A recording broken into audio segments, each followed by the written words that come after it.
اور حقیقت میں میرے عزیزوں یہ جمعرات کا دن تھا جب وہ اپنے باپ سے ملاقات کر کے آیا تھا اور اس کو تانا مارا جا رہا تھا، منڈے کو جا رہا ہے، تب اس نے کہا تھا جس منڈے کو بھی میرا رب لکھ دے، جس دن بھی لکھ دے کہ اس کو اس دن یہاں سے نکلنا ہے، پوری طاقتیں مل کر کے بھی مجھے دروازے کے اندر نہیں رکھ سکتی۔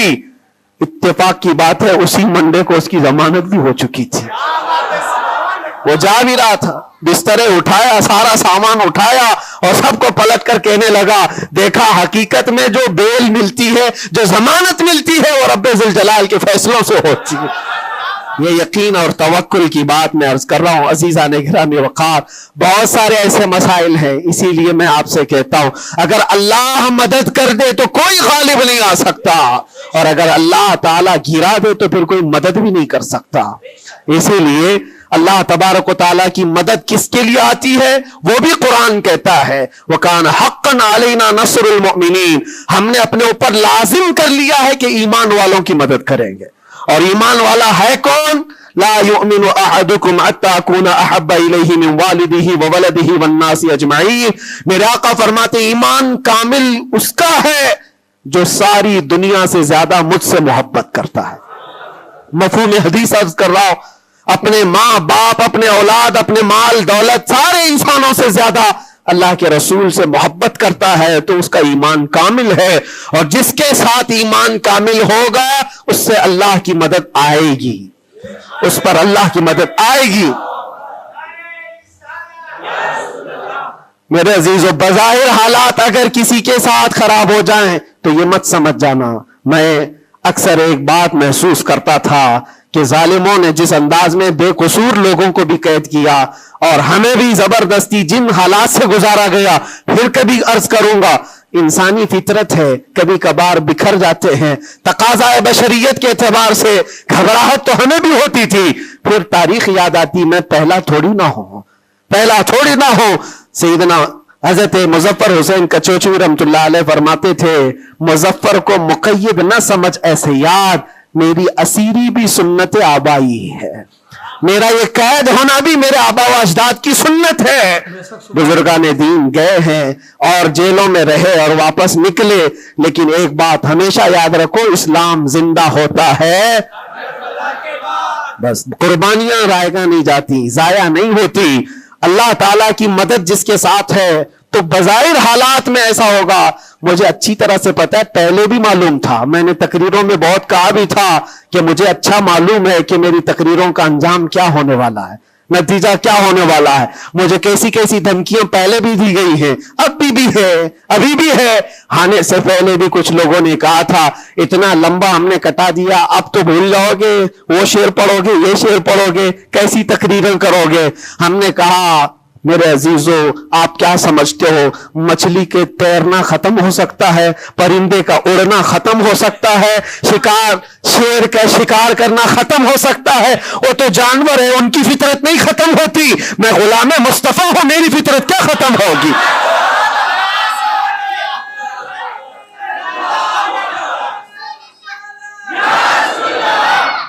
میں غلام مصطفیٰ ہوں، حق بات بولنا میری فطرت ہے، اور ہم اپنی فطرت سے بغاوت نہیں کرتے، اور یہ 8 مہینے نہیں 8 سال بھی رہے اس کے بعد نکالیں ہم وہی بات کہیں گے جو میرے مصطفیٰ کی عزت کی بات ہوگی۔ عزیزان گرامی وقار، حالات بظاہر کچھ دنوں کے لیے ہوتے ہیں، امام احمد بن حنبل پر تو 1500 کے قریب نہیں 300 کے قریب کوڑے لگائے گئے تھے۔ 300 کوڑے کس کو کہتے ہیں؟ انسان مر جاتا ہے۔ وہ امام احمد بن حنبل 5 لاکھ حدیثوں کے حافظ، لیکن جمے رہے، ڈٹے رہے، نہ کبھی ان کا عزم ختم ہوا، نہ حوصلہ ختم ہوا۔ ائمہ اعظام کو یہ تمام چیزیں گزرنی پڑی ہیں۔ امام اعظم ابو حنیفہ رحمۃ اللہ تعالی علیہ جیل میں تو انتقال ہو گیا، اس امام کی جس کو کروڑوں آج فالو کرتے ہیں۔ عزیزان گرامی وقار، ایک بات یہ سمجھ کر کے چلو، مصیبتیں آئیں گی لیکن اللہ کی مدد بھی آئے گی۔ ہاں، ہر اندھیرے کے بعد اجالا ہوتا ہے. ان مع العسر یسرا، اللہ قرآن میں فرماتا ہے ہر تکلیف کے بعد آسانی ہے، ہر تکلیف کے بعد آسانی ہے. اور میں تو ذہن میں یہ پریپیئر کر کے رکھا تھا، ذہن میں دماغ میں یہ بات بٹھا کر رکھا تھا، آزاد ہونا نہ ہونا یہ اللہ کی مرضی پر ہے، لیکن اگر مر کر کے میری لاش بھی باہر آتی تب بھی مجھے اس بات کا اطمینان تھا جو بات ہمیں کہنی تھی وہ ہم کہہ چکے. انشاءاللہ رب تبارک و تعالی ہماری ان باتوں کو بچوں تک یہ محفوظ بھی کرائے گا. اور مجھے تو باہر کی خبریں زیادہ نہیں ملتی تھی کہ یہاں لوگوں کے دلوں میں کیا جذبات ہیں، بچوں کے دلوں میں کیا جذبات ہیں، لیکن قیدی جب جاتے تھے چھٹی پر 4 دن 5 دن اور واپس آتے تو یہی کہتے ڈسکس تو ہمارا کچھ نہیں ہوتا، آپ کے بارے میں ہمارا خاندان پوچھتا رہتا ہے. جیل میں آپ ہیں، فون کرو تو لوگ ہمارے متعلق پوچھتے رہتے. پھر دل میں یہ احساس ہوتا تھا. اور جیل میں بھی دیکھتا ایک ایسا بھی لڑکا تھا چین سنیپر، چین کھینچتا اور چوری کرتا واپس آتا، لیکن ایسا ڈھیٹ آدمی تھا، ایسا ڈھیٹ میدان میں کھڑے ہو جائے، سارے قیدیوں کے سامنے کھڑے ہو جائے اور پھر ہر دن ایک بات اتنی بول کر کے ہی جاتا، صرف اتنی بول کر کے جانا اس کی عادت سی ہو گئی تھی.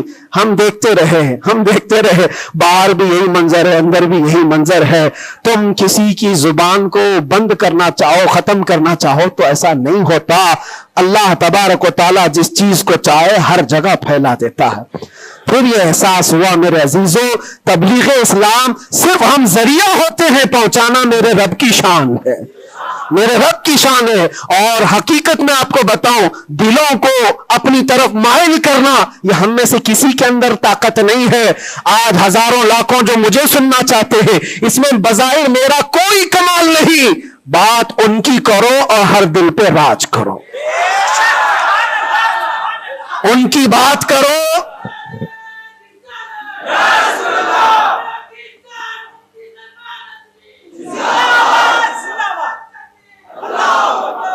اسی لیے آج کے حالات میں آخری باتیں عرض کر رہا ہوں. میں معذرت چاہتا ہوں، آج تھوڑا سا وقت زیادہ ہوا ہے، اس لیے کہ یہ ہماری مسجد ہے اور ہمارے اوپر کوئی یہاں پابندی نہیں ہے. یہاں پر الحمدللہ جو لوگ بیٹھے ہیں 8 مہینے کے بعد سن رہے، 9 مہینے کے بعد سن رہے ہیں، تو تھوڑی کسر میں بھی نکال لوں. اس لیے میں تھوڑا زیادہ وقت آپ کے ساتھ لے رہا ہوں.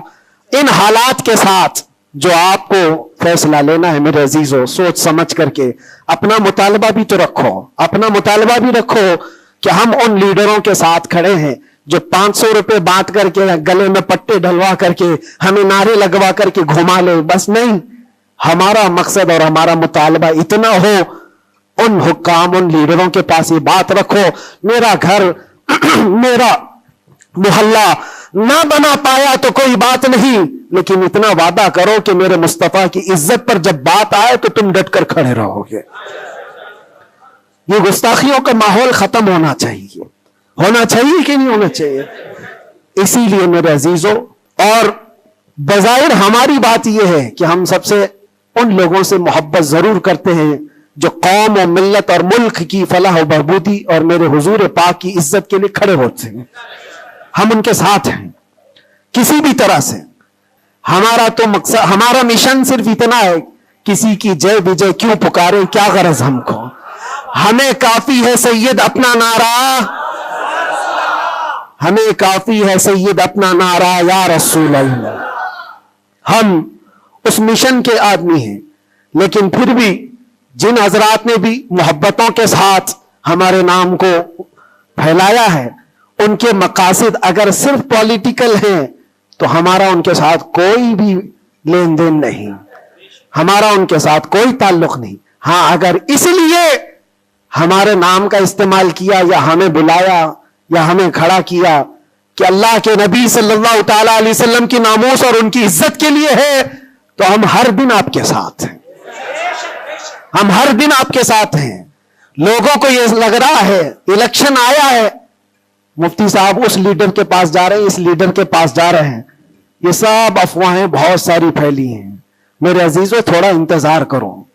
اور میں ان سیاسی نیتاؤں سے بھی کہوں گا، آپ الیکشن میں کنٹریبیوٹ کر رہے ہیں، حصہ لے رہے ہیں، سیاست میں آپ موجود ہیں، آگے بڑھو، ہم آپ کو روک نہیں رہے ہیں. لیکن اگر واقعی مقصد یہ ہے کہ قوم و ملت اور ملک اور میرے دین کی عزت اور حضور پاک کی عزت کے لیے آگے چل کر کے آواز اٹھائیں گے تو میرا آج آپ کے ساتھ کھڑا ہونا کوئی ضروری نہیں. الیکشن گزر جانے تو پھر ہر دن آپ کے ساتھ کھڑے, الیکشن ہو جانے کے بعد بھی ہم کھڑے ہیں آپ کے ساتھ, لیکن الیکشن سے پہلے ہی اگر آپ کو ہمیں چاہیے تو لوگوں میں یہ خلفشار مچا ہوا ہے, ایک خلفشار مچا ہوا ہے کہ مفتی صاحب ناموس رسالت کے اس عظیم مشن کو سیاسی لوگوں کے درمیان پھیلا رہے ہیں. میرے عزیزوں, میرا کہیں یہ مقصد نہیں ہے, کہیں یہ مقصد نہیں ہے. اللہ نے جو کرسی دی ہے نا وہ بہت بڑی کرسی ہے. ہم نے جو اللہ تعالیٰ کا انعام ہمارے پاس ہے وہ الیکشن سے حاصل کیا ہوا نہیں ہے, رب کے سلیکشن سے ملا ہوا ہے.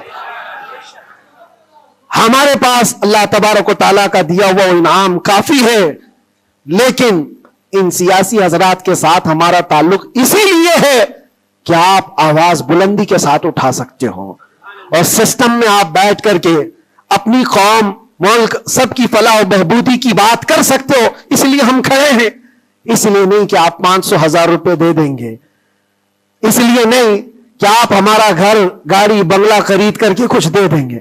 عزیزان گرامی اوقات, میرے آنے کے بعد سے لے کر آج تک, ابھی تک مہینہ نہیں گزرا ہوگا, لیکن میں نے حالات اتنے دیکھے کہ ہر کوئی یہ چاہتا ہے راتوں رات مجھے دولہا بنا دے. بہت سارے معاملات ایسے دیکھے.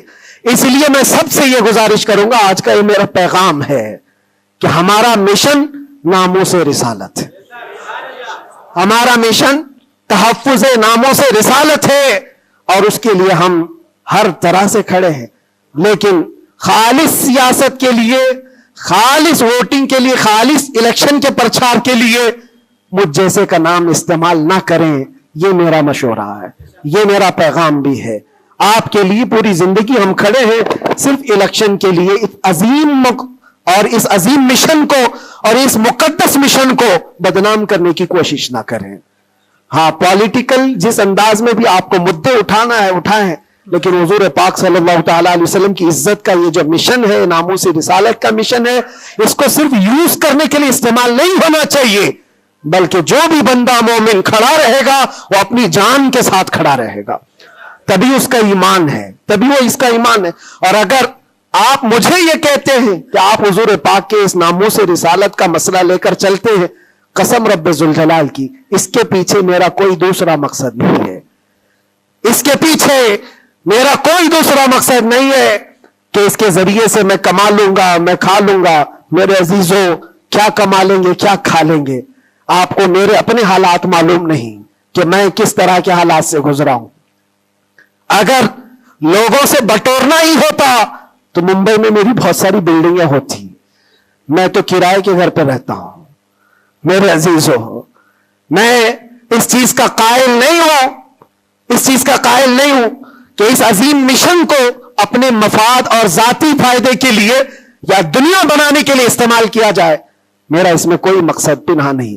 مقصد صرف اتنا ہے کہ کل بروز قیامت رسول پاک صلی اللہ تعالیٰ علیہ وسلم کی نظر ہم پر پڑے, تم ہنس کے کہے جانا دیوانہ ہے دیوانہ. بس میرا مقصد یہ ہے, اتنا ہے کہ نبی پاک صلی اللہ تعالیٰ علیہ وسلم کی نظر عنایت ہو, ارشاد فرما دے کہ فرشتوں چھوڑ دو اس کو, یہ میرا دیوانہ ہے. بس اس مقصد کو لے کر ہم چلتے ہیں. اور اللہ کے نبی صلی اللہ تعالیٰ علیہ وسلم وہ عظیم غیرت مند رسول ہیں. میں نے دیکھا میرے عزیزوں, دنیا مجھ سے چھوٹ گئی تھی, ہر طرح کے رابطے بند تھے. میں گھر سے بھی بات نہیں کر سکتا, بچوں سے بھی بات نہیں کر سکتا تھا. مجھے اندھیری کوٹھری میں رکھا گیا تھا جہاں سے آسمان بھی نظر نہ آئے. کئی دن گزرتے رہے, لیکن قسم ہے اللہ رب العزت کی, اس کے ذات کی, اس رسول پاک صلی اللہ علیہ وسلم سے جس سے ہم محبت کرتے تھے, انہوں نے ہمیں تنہا نہیں چھوڑا. میرے مصطفیٰ نے تنہا نہیں چھوڑا. ہم نے جو وہاں دیکھا ہے وہ بیان سے بھی باہر ہے. کسی دن نہ پھسلنے دیا, کسی دن نہ بہکنے دیا, کسی دن نہ ٹوٹنے دیا. جس طرح مضبوطی کے ساتھ کھڑے تھے باہر اسی طرح کھڑے رہے. ورنہ تنہا رہتے وہاں پر آدمی ڈپریشن کے شکار میں پاگل ہو جاتے. پاگلوں کا پورا ایک یاد بنا ہوا ہے. لوگ اپنے ذہنی دن اور توازن کھو چکے ہیں.